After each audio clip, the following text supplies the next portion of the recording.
अध्याय 4 संगति, मन की स्थिति। मुझे उम्मीद है कि पहले 3 अध्यायों को पढ़ने के बाद आपको ये समझ में आ गया होगा कि सिर्फ इसलिए कि आप एक व्यापारी की हैसियत से काम कर रहे हैं, इसका मतलब यह नहीं है कि आपने अपने काम के बारे में सोचने के उचित तरीके सीख लिए हैं।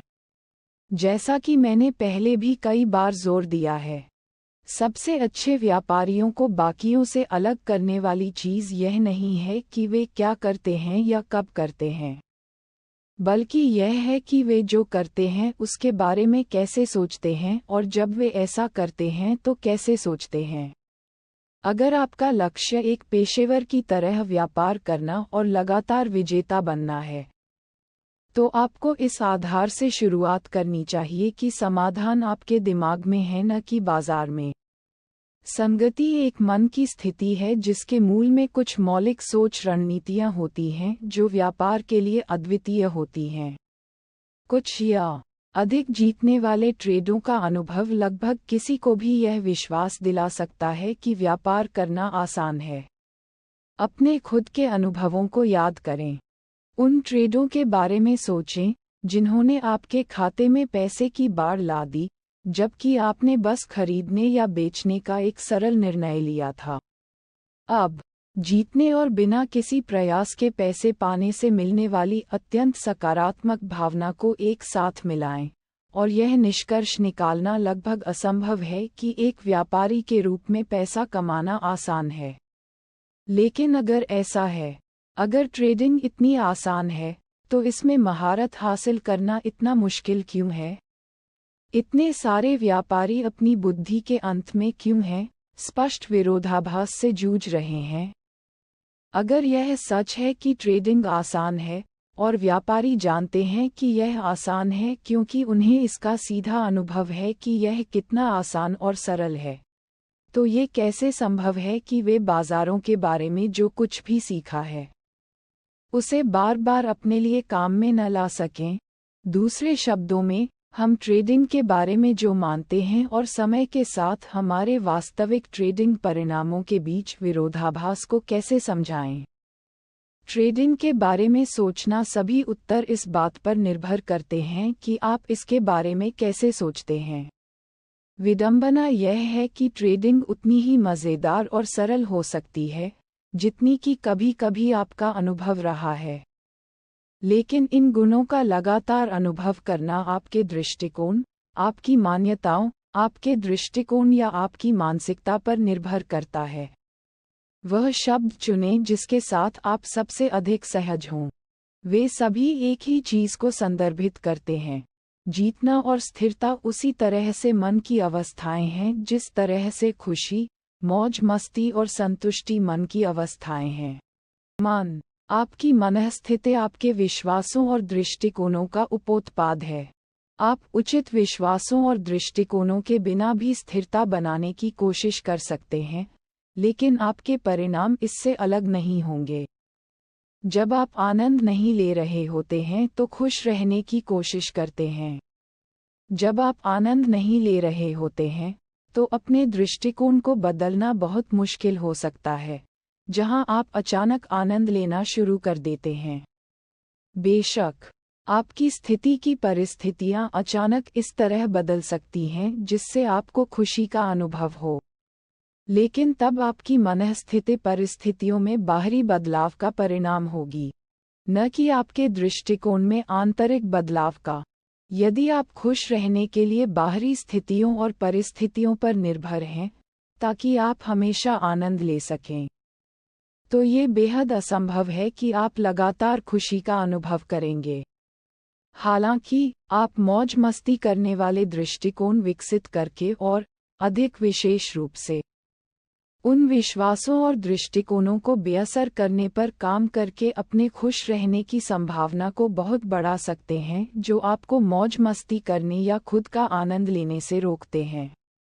एक व्यापारी के रूप में लगातार सफलता बनाना उसी तरह काम करता है। आप लगातार सफल होने के लिए बाजार पर भरोसा नहीं कर सकते, जितना आप लगातार खुश रहने के लिए बाहरी दुनिया पर भरोसा कर सकते हैं।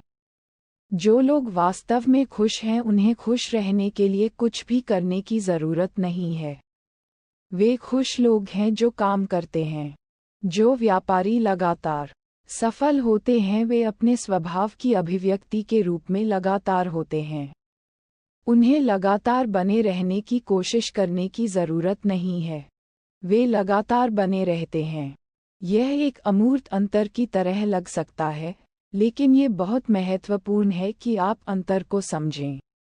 लगातार बने रहना कुछ ऐसा नहीं है जिसे आप बनने की कोशिश कर सकते हैं, क्योंकि कोशिश करने का कार्य ही आपको मानसिक रूप से अवसर प्रवाह से बाहर करके आपके इरादे को नकार देगा, जिससे आपके जीतने की संभावना कम हो जाएगी और हारने की संभावना अधिक हो जाएगी।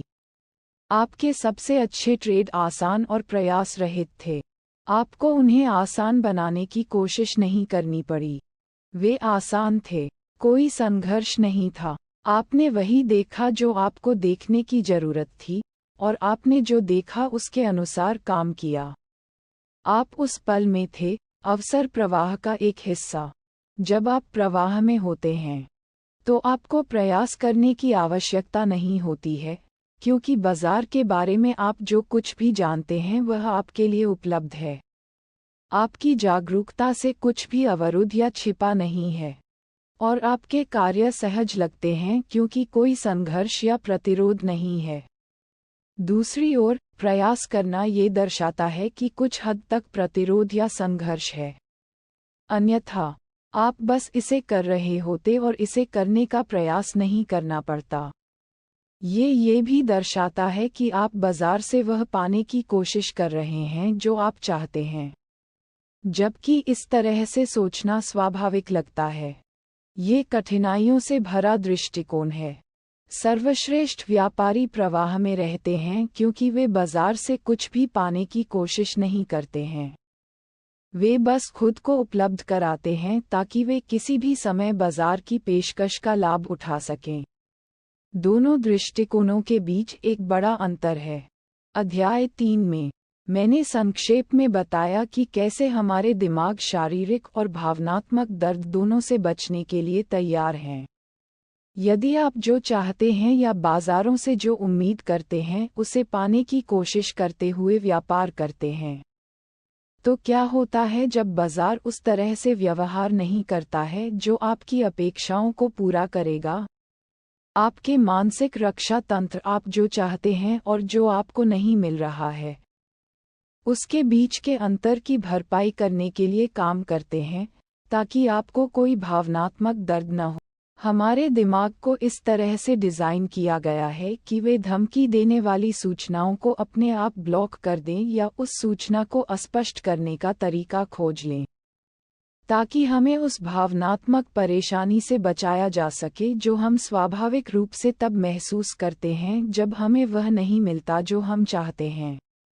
आपको उस पल में इसका एहसास नहीं होगा, लेकिन आप ऐसी जानकारी चुनेंगे जो आपकी अपेक्षाओं के अनुरूप हो, ताकि आप मन की पीड़ा मुक्त स्थिति बनाए रख सकें। हालांकि, मन की पीड़ा मुक्त स्थिति बनाए रखने की कोशिश करने की प्रक्रिया में आप खुद को अवसर के प्रवाह से भी बाहर निकाल लेते हैं और हो सकता था, होना चाहिए था, होता, और काश, वह सब कुछ जो आप कर सकते थे, होना चाहिए था, या जिसे आप उस पल पहचान सकते थे, अदृश्य दिखाई देता है। फिर सब कुछ तथ्य के बाद दर्दनाक रूप से स्पष्ट हो जाता है, जब अवसर बहुत पहले ही चला जाता है। लगातार बने रहने के लिए आपको ट्रेडिंग के बारे में इस तरह से सोचना सीखना होगा कि आप सचेत या अवचेतन मानसिक प्रक्रियाओं के प्रति संवेदनशील न हों, जो आपको इस आधार पर जानकारी को अस्पष्ट, अवरुद्ध या चुनने का कारण बनती हैं कि आपको क्या खुशी देगा, आपको क्या चाहिए, या दर्द से कैसे बचा सकता है। दर्द का खतरा डर पैदा करता है, और डर 95% गलतियों का स्रोत है जो आप करने की संभावना रखते हैं। निश्चित रूप से, यदि आप लगातार गलतियां कर रहे हैं तो आप लगातार नहीं रह सकते हैं या प्रवाह का अनुभव नहीं कर सकते हैं। और जब तक आपको डर है कि आप जो चाहते हैं या जो आप उम्मीद करते हैं वह नहीं होगा, तब तक आप गलतियां करेंगे। इसके अलावा, एक व्यापारी के रूप में आप जो कुछ भी करने का प्रयास करेंगे, वह एक संघर्ष होगा। और ऐसा लगेगा कि आप बाजार के खिलाफ संघर्ष कर रहे हैं या बाजार व्यक्तिगत रूप से आपके खिलाफ है। लेकिन वास्तविकता यह है कि यह सब आपके दिमाग के अंदर हो रहा है। बाजार उस जानकारी को नहीं समझता है जो वह उपलब्ध कराता है। आप समझते हैं। यदि कोई संघर्ष है, तो यह आप ही हैं जो अपने स्वयं के TV OTN 11 TACIC ONU greater than R T Itlia LC Henry R AVC। अब आप खुद से पूछ रहे होंगे, मैं ट्रेडिंग के बारे में इस तरह से कैसे सोच सकता हूं कि मुझे अब डर नहीं लगेगा, और इसलिए अब उन मानसिक प्रक्रियाओं के प्रति संवेदनशील नहीं रहूंगा जो मुझे जानकारी को अवरुद्ध, अस्पष्ट या चुनने का कारण बनती हैं। इसका उत्तर है, जोखिम को स्वीकार करना सीखें।